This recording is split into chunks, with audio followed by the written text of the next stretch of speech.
चुनाव छाप एक समय में राम को नैया पार लगाया है, जा रहा है कुढ़नी में और दिखा देगा हमारे युवा साथी कि वीआईपी पार्टी किस तरह वीआईपी तरीके से काम करती है। और विधानसभा चुनाव में पार्टी के तमाम पदाधिकारी युवा साथी लगे हुए हैं कि अभी जो बिहार की स्थिति है, बिहार की विकास रुक गई है, ये मुकेश सहनी का नैया विकास को पार लगाएगा। मुकेश सहनी जिंदाबाद जिंदाबाद जिंदाबाद, मुकेश सहनी जिंदाबाद जिंदाबाद जिंदाबाद। कुढ़नी में हो रहे उपचुनाव को लेकर सभी पार्टियों ने अपनी तैयारी जो है वो पूरी कर ली है। सबकी तैयारी अंतिम चरण पर है। प्रत्याशियों की घोषणा हो गई है, नॉमिनेशन हो गया, अब वहां पर चुनाव प्रचार हो रहा है। इसी क्रम में मुकेश सहनी ने अपनी एक अलग तैयारी दिखाई है लोगों को।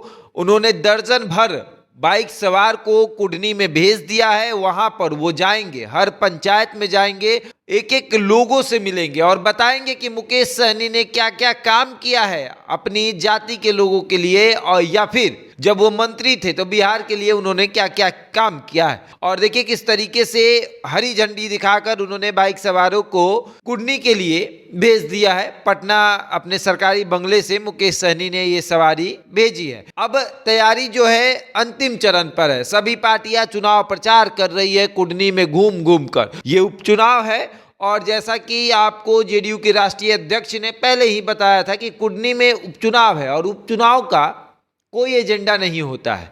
उपचुनाव लड़ा जाता है क्योंकि वहाँ के जो पुराने प्रत्याशी होते हैं वो किसी कारण हट जाते हैं तो वहाँ उपचुनाव होता है, तो उसका कोई एजेंडा नहीं होता है। और जेडीयू के तरफ से मनोज कुशवाहा, केदार प्रसाद गुप्ता, बीजेपी के तरफ से, वीआईपी के तरफ से जो है वो नीलाभ कुमार है। अब ये तीनों प्रत्याशी जो है वो कुढ़नी में घूम रहे हैं, चुनाव प्रचार कर रहे हैं। वहीं देखिए भूमिहार जो वोटर है वो कहीं ना कहीं राजद से भी अब नाराज हो गए। पहले भाजपा से नाराज थे, अब राजद से नाराज हो गए हैं क्योंकि लगातार प्रयास कर रहे थे वो कि कुढ़नी में भूमिहारों की संख्या अधिक है तो तेजस्वी यादव या फिर नीतीश कुमार किसी भूमिहार को अपना उम्मीदवार बनाएंगे, लेकिन ऐसा हुआ नहीं।